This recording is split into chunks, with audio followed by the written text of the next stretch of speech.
बिस्मिल्लाहिर्रहमानिर्रहीम।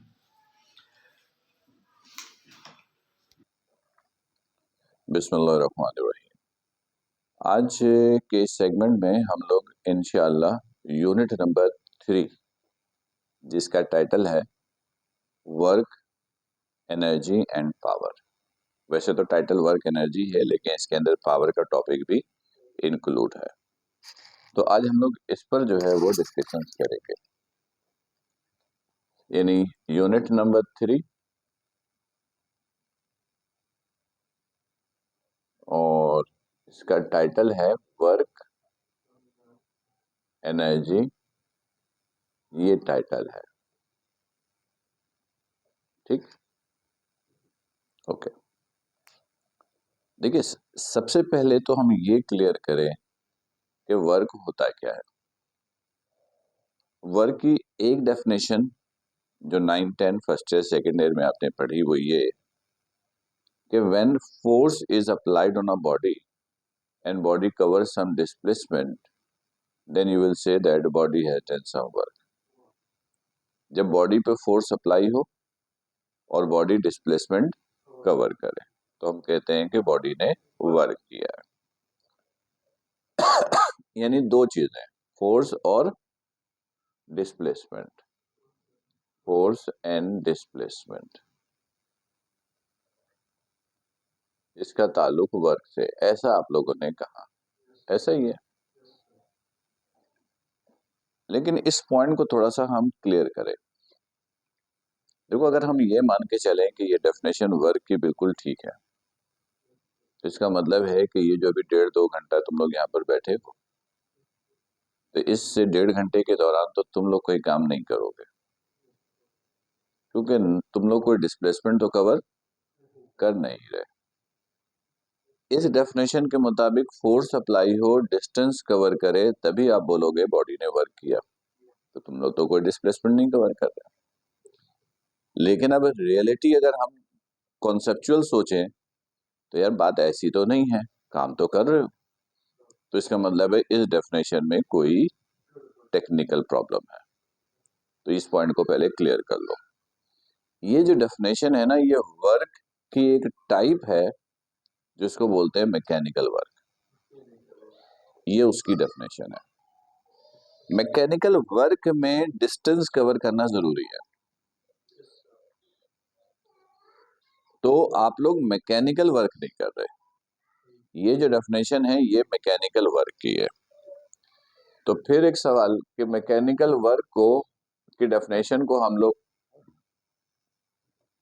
वर्क की डेफिनेशन क्यों बोल रहे हैं? क्योंकि जो होल सिलेबस है ना आपका, उसमें वर्क की बस यही टाइप इंक्लूड है और कोई दूसरी टाइप है ही नहीं। तो हम इसको पूरे नाम से पुकारने के बजाय इसी को हम लोग वर्क कहते हैं। ठीक, तो एक चीज माइंड में बिठा लो, क्या कि वर्क का मतलब मैकेनिकल वर्क है। वर्क का मतलब वो वर्क होगा जिसमें बॉडी मूव करेगा और डिस्टेंस कवर करेगा। सही है, लेकिन वर्क की एक्चुअल डेफिनेशन है क्या, वो भी तो पता होना चाहिए। और से सुनोगे, हर वो फिनोमेना हर वो फिनोमेना जिसमें एनर्जी यूज हो जाती हो, वो वर्क है। तो अगर अभी आप 1.5 घंटे यहाँ पर बैठे हो, तो क्या 1.5 घंटे में आपकी एनर्जी यूज होगी? Answer is yes. तो इसका मतलब है आपने काम किया। Any phenomena in which energy will be utilised, phenomena is called work. ठीक, लेकिन हमारे सिलेबस में जो कि मैकेनिकल वर्क है, तो हम मैकेनिकल वर्क को ही वर्क बोलेंगे। वर्क को W से लिखते हैं और वर्क की एक और डेफिनेशन है, dot product between force and displacement. Work is the dot product between force and displacement. ठीक है, तो इसका मतलब ये हुआ चूंकि वर्क डॉट प्रोडक्ट है तो वर्क क्या हो गया? स्केलर। ठीक है, फोर्स वेक्टर, डिस्प्लेसमेंट वेक्टर, लेकिन वर्क स्केलर। डॉट के साइन को हटाओगे, बिल्कुल कॉस थीटा लगेगा, एफ एस कॉस थीटा। तो इसके एक फॉर्मूला ये भी बन सकता है, एफ एस एक्स या एफ एक्स एस। करेक्ट है। एक्स कंपोनेंट का फॉर्मूला क्या होता है, एफ कॉस थीटा। तो एफ कॉस थीटा को मैं एफ एक्स लिख सकता हूँ, एस कॉस थीटा को मैं एस एक्स लिख सकता हूँ, यानी डिस्प्लेसमेंट का एक्स कंपोनेंट। सही है, तो ये सारे फॉर्मूले सही है। ठीक है, नंबर एक। नंबर दो, कि ये जो थीटा है, ये जो थीटा है ये एंगल है, is the angle between F and S. सही है। तो अब ये एंगल तो कुछ भी हो सकता है, ये एंगल तो कुछ भी हो सकता है। फर्ज करो कि ये एंगल 0 डिग्री है, 0 डिग्री। 0 डिग्री का मतलब हुआ कि F and S are parallel.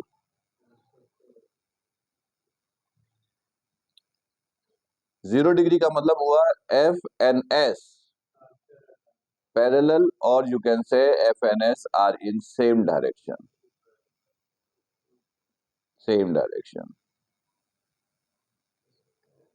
ठीक है। तो जब थीटा 0 डिग्री होता है तो वर्क का फॉर्मूला ये बन जाता है, एफ एस कॉस 0, और कॉस 0 हो जाता है 1, तो ये हो गया एफ एस। इस वर्क को कहते हैं विच इज कॉल्ड मैक्सिमम और पॉजिटिव वर्क। मैक्सिमम और पॉजिटिव वर्क, यानी जहां कहीं भी मैक्सिमम वर्क का वर्ड यूज करे, पॉजिटिव वर्क का वर्ड यूज करे, इसका मतलब है थीटा वहां पर 0 डिग्री है। मतलब एफ और एस पैरेलल है, एफ और एस सेम डायरेक्शन में है। ठीक। लेकिन थीटा ये भी हो सकता है 90 डिग्री। 90 डिग्री का मतलब हुआ F and S are perpendicular. तो वर्क फिर फॉर्मूला हो जाएगा एफ एस कॉस 90, कॉस 90 का मतलब 0, 0 मल्टीप्लाई बाय दिस 0, इसको कहते हैं जीरो वर्क। ठीक। तो जीरो वर्क का मतलब होता है मैकेनिकल वर्क नहीं है, जैसे इस वक्त आप लोग भी जीरो वर्क कर रहे हो, लेकिन आप लोग थीटा की वजह से जीरो वर्क नहीं कर रहे हो, एस की वजह से जीरो वर्क कर रहे हो। आप डिस्प्लेसमेंट कवर नहीं कर रहे, तो एस जीरो, एस जीरो तो वर्क जीरो। तो इसका मतलब वर्क जीरो नहीं है, इसका मतलब है मैकेनिकल वर्क जीरो है। राइट। अच्छा, अब ये थीटा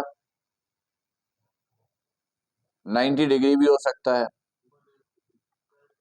हो गया 180 डिग्री। इसकी एग्जाम्पल है work against the gravitational field, against the gravitational field. बिल्कुल, यानी अगर बॉडी ऊपर मूव कर रहा है, ग्रेविटी की फोर्स उसको नीचे पुल कर रही है, दोनों की डायरेक्शन एक दूसरे का अपोजिट, थीटा 180। 180 को बोलोगे anti parallel, anti parallel, parallel के ऑपोजिट। ठीक है। आप इसके लिए ऑपोजिट डायरेक्शन का वर्ड भी यूज कर सकते हो, ऑपोजिट डायरेक्शन का वर्ड भी यूज कर सकते हो। और ऐसी सूरत में वर्क डन किस में होगा, नेगेटिव में, मिनिमम नेगेटिव होगा। गुड, मिनिमम नेगेटिव वर्क होगा। सही। ठीक है। ठीक है, ये तो हमने वर्क की कुछ टाइप देखी। Unit,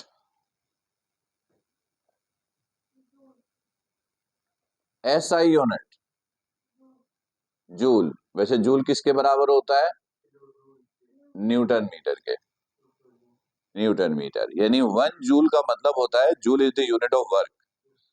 1 joule means When 1 Newton force is applied on a body and body covers a displacement of 1 meter. Body पर 1 न्यूटन की फोर्स अप्लाई हो और बॉडी 1 मीटर का डिस्प्लेसमेंट कवर करे तो जो वर्क होगा वो 1 जूल होगा, यानी joule is equal to newton metre. CGS system में बताओ।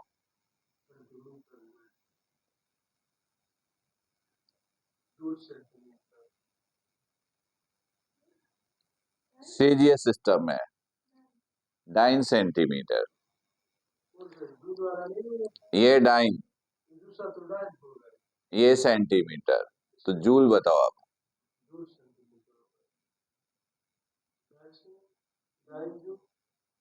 डाइन सेकंड तो इधर हो गया, डाइन सेंटीमीटर इधर क्या होगा,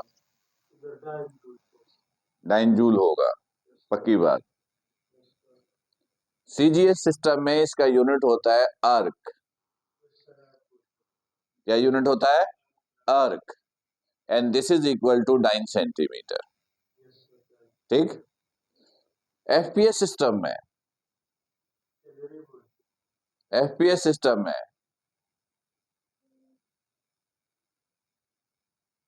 पाउंड, फुट,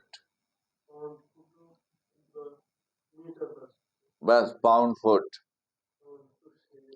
देखो न्यूटन, डाइन, पाउंड, फोर्स का यूनिट, ये वर्क का फॉर्मूला है एफएस।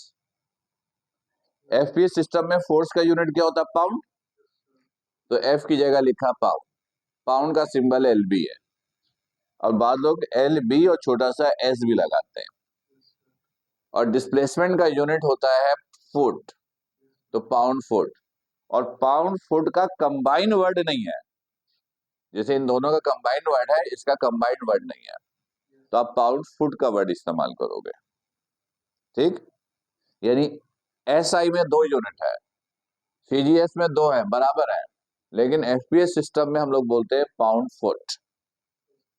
ठीक, अच्छा। अब एक पॉइंट कि फर्स्ट करो, यहां पर है डिस्प्लेसमेंट, यहां पे है फोर्स। मैंने कहा force displacement graph represent work done by a body. Force और डिस्प्लेसमेंट के दरमियान जो ग्राफ होगा वो किसको रिप्रेजेंट करेगा, बॉडी के वर्क को। यानी एस और एफ के दरमियान graph, graph between F and S, force and displacement या डिस्प्लेसमेंट एंड फोर्स, वो वर्क को रिप्रेजेंट करेगा, वर्क को। तो फर्स्ट करो कि मैंने एक बॉडी है, यहां से मूव करके ये गया, फिर ये आया, ये ग्राफ है। ग्राफ में वर्क का, वर्क कौन से हिस्से को शो करता है, जब आप ग्राफ बनाते हो ना, तो ग्राफ में जो हिस्सा कवर्ड हो जाता है, कवर्ड एरिया, वो बॉडी के वर्क को रिप्रेजेंट करता है। यानी इस सिचुएशन में ये वर्क है, ये वर्क है।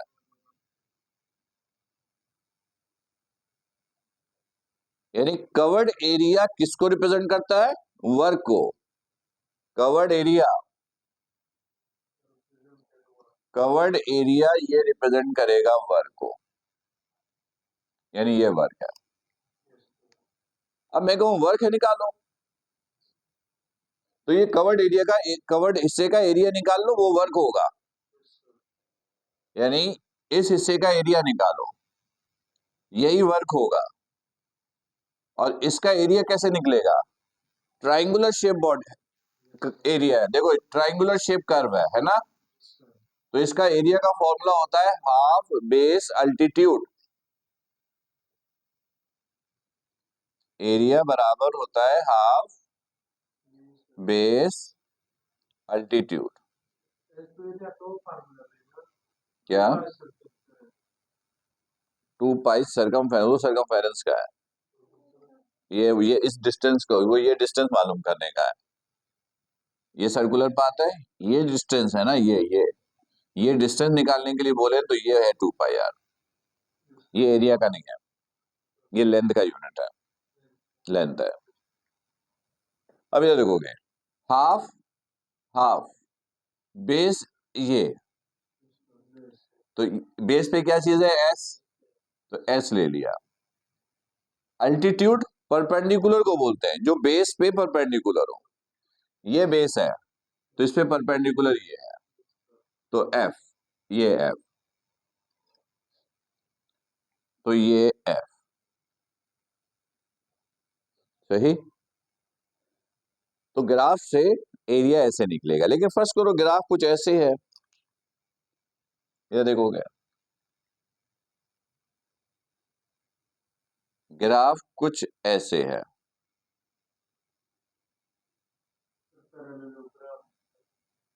अब ये पैरेललोग्राम में नहीं है, पैरेललोग्राम ऐसा होता है,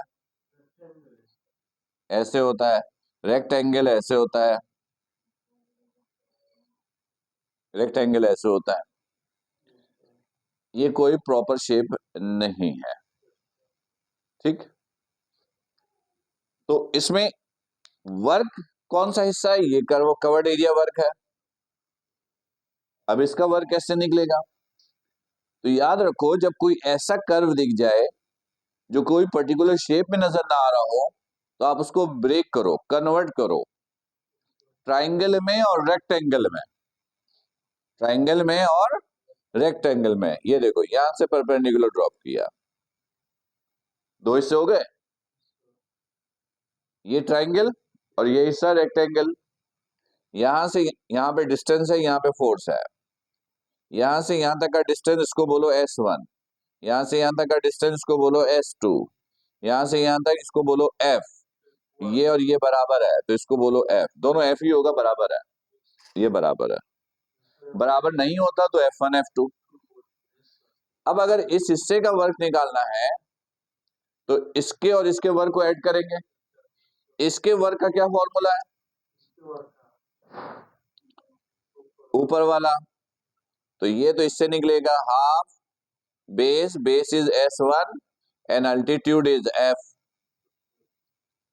लेकिन अगर रेक्टेंगल हो तो इसका फॉर्मूला होता है simply length into breadth, length into breadth, ये लेंथ है, ये ब्रेथ है, length is S2 and breadth is F। तो आप चाहो तो इसको कॉमन निकाल लोगे, तो मतलब सिंप्लीफाई कर लोगे, ऑप्शन किसी भी शक्ल में हो सकता है। F कॉमन निकाला तो ये बच गया हाफ S1 प्लस S2। अब अगर फॉर एग्जाम्पल एक और एग्जाम्पल ले कि ग्राफ ऐसे है,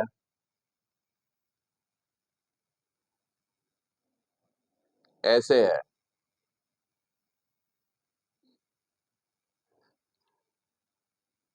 तो इसमें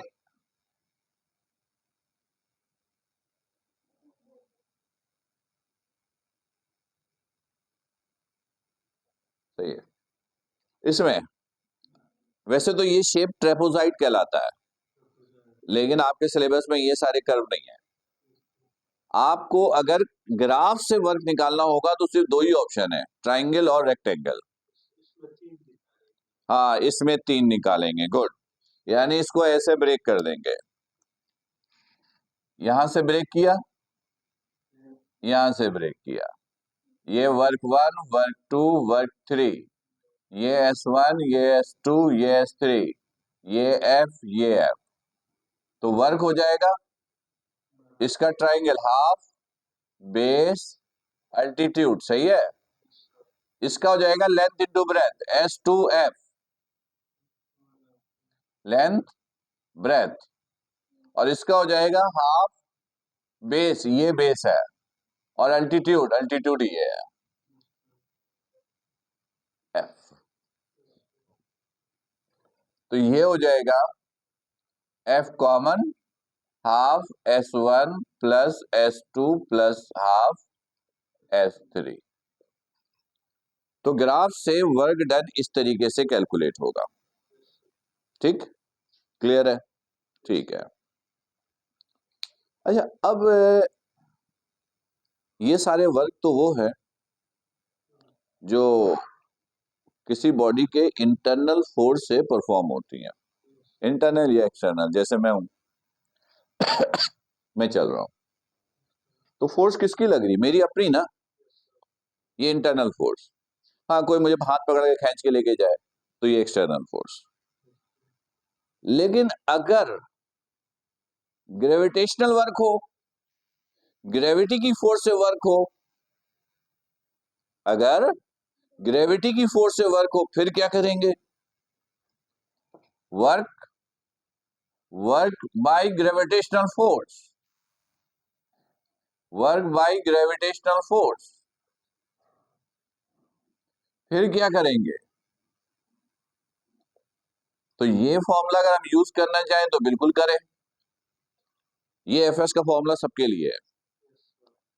लेकिन जब ग्रेविटेशनल फोर्स होती है तो ग्रेविटेशनल फोर्स बॉडी पर उतनी लगती है जितना बॉडी का वेट होता है, जितना बॉडी का क्या होता है, वेट। तो एफ की जगह क्या लिखेंगे, डब्ल्यू, ये एस, आप चाहो तो इसकी जगह लिख सकते हो एम जी, और एस की जगह चाहो तो लिख सकते हो एच, और चाहो तो आप एस भी रहने दे सकते हो, राइट। यानी work done by gravitational field है तो वो एफ एस यूज करो, डब्ल्यू एस यूज करो, एम जी एच यूज करो, एम जी एक्स यूज करो, जो चाहो यूज करो। हाँ, वो तो डिपेंड करता है ऑप्शंस पे ना, कि हम डेटा में क्या देते हैं। यानी हम कहेंगे are two body, gravitational force applied on a body of mass 2 kg and body covers a displacement of 2 meter, then it's work done। ठीक है, तो अगर मास दे दें तो जाहिर सी बात है ये फॉर्मूला यूज करोगे, ये या ये। वेट दे दें तो ये, फोर्स दे दें तो ये, तो वो डिपेंड करता है कि डेटा गिवन क्या होता है, सही।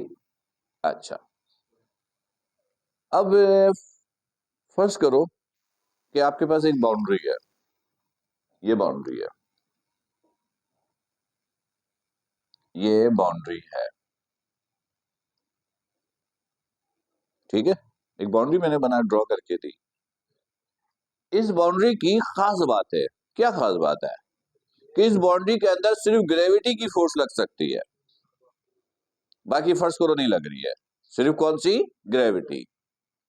तो जिस फील्ड में, जिस बाउंड्री में सिर्फ ग्रेविटी की फोर्स लगती है, उस बाउंड्री को, उस फील्ड को कहते हैं कंजर्वेटिव फील्ड। वो बाउंड्री, वो फील्ड, वो रीजन जहां पर सिर्फ ग्रेविटी की फोर्स लगे, जहां पर सिर्फ, तो उसको कहते हैं कंजर्वेटिव फील्ड। तो ये कंजर्वेटिव फील्ड है, कंजर्वेटिव फील्ड है, सिर्फ ग्रेविटी की फोर्स लग रही है। फर्स्ट करो कि एक बॉडी है, यहां से मूव करके यहां आया, फिर यहां से मूव करके यहां गया, फिर ये गया, एक ऑप्शन। फर्स्ट करो कि मैंने यहाँ पे एफ दे दी, एफ तो वेट के बराबर है, कंजर्वेटिव फील्ड है, कंजर्वेटिव फील्ड में फोर्स कौन सी लग रही है, ग्रेविटी की, ग्रेविटी की, ग्रेविटी की फोर्स वेट के बराबर। मैंने ये डिस्टेंस दे दिया 2 मीटर, ये दे दिया 4 मीटर, ये दे दिया 6 मीटर, ठीक है। और मैं आपसे वर्क डन पूछूं कि work done in a conservative field for this area कितना है, तो क्या आंसर होगा, क्या आंसर होगा, 12। फोर्स तो मैंने दिया ही नहीं, ये डिस्प्लेसमेंट 12 लग रहा है ना, ये गलत। अब काम की बात सुनो, कंजर्वेटिव फील्ड में, कंजर्वेटिव फील्ड में अगर बॉडी वर्क करता है और वर्क के दौरान पाथ क्लोज हो जाता है, पाथ क्या हो जाता है, तो वर्क डन 0 होता है, फिर कोई वर्क नहीं होता। कोई वर्क नहीं होने का मतलब है कोई मैकेनिकल वर्क नहीं है। मैंने शुरू में कहा कि पूरा सिलेबस मैकेनिकल वर्क का है, तो हो सकता है आप बोलोगे सर इतना इसे चला है तो आप कह रहे वर्क नहीं है, वर्क है, मैकेनिकल वर्क नहीं है। हमारा सिलेबस सिर्फ मैकेनिकल वर्क को कवर करता है, कंजर्वेटिव फील्ड में पाथ क्लोज हो जाए तो कोई कैलकुलेशन की जरूरत नहीं है, ये सब आपको सिर्फ कंफ्यूज करने के लिए है।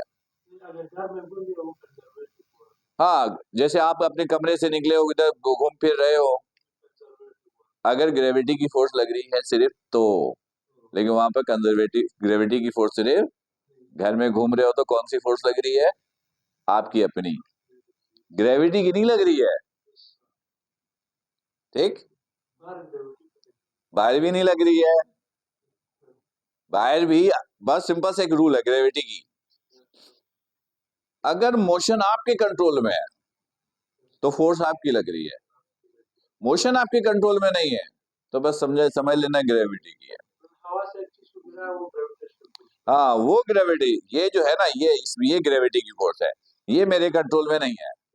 मैं इसको बोलूं रुको, दरमियान में रुको, ये भी रुकना चाहे तो नहीं रुक सकता, लेकिन अगर मैं ऐसे चल रहा हूँ, आप बोलो सर रुके, तो मैं रुक सकता हूँ, तो इसका मतलब मेरी अपनी इंटरनल फोर्स है। तो यहाँ पे वर्क डन 0 है। अब पाथ जरूरी नहीं है कि सिर्फ ट्राइंगल हो, किसी भी शेप में हो, क्लोज पाथ है, क्लोज पाथ है, यानी ऐसे है, ऐसे है, ऐसे है, तब भी वर्क डन कंजर्वेटिव फील्ड में कितना होगा, 0, राइट। अच्छा,